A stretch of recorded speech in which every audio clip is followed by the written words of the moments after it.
किसी ने बड़े कमाल की बात कही है कि इंसान के जन्म गुण कभी नहीं बदलते।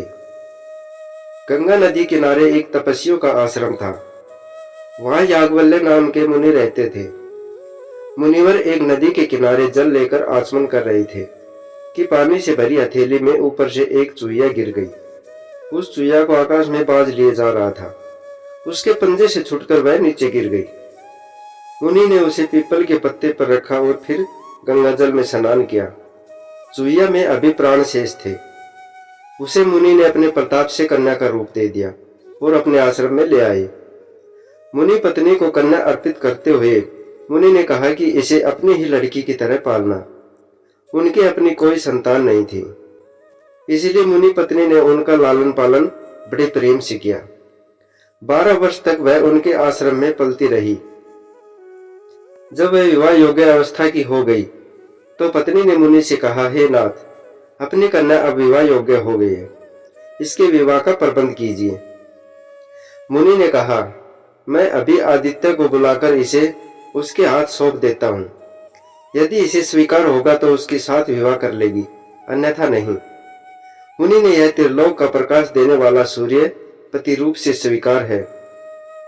पुत्री ने कहा, तात, यह तो आग जैसा गर्म है, मुझे स्वीकार नहीं, इससे अच्छा कोई वर बुलाइए।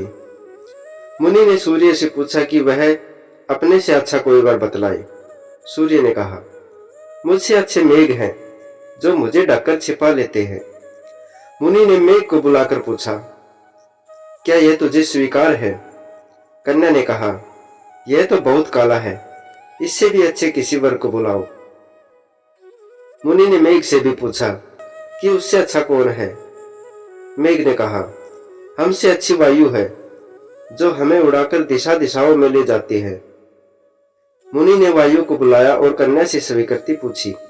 कन्या ने कहा, तात, यह तो बड़ी चंचल है, इससे भी किसी अच्छे वर को बुलाओ।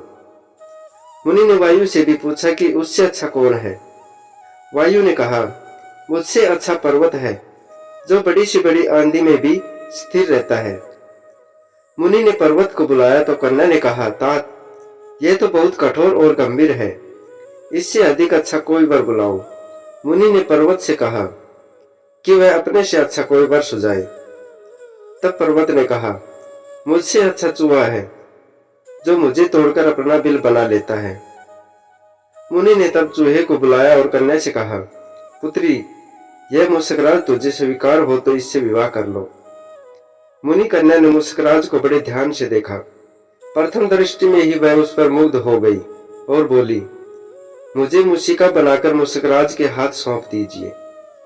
मुनि ने अपने तपोबल से उसे फिर चूहिया बना दिया और चूहे के साथ उसका विवाह कर दिया।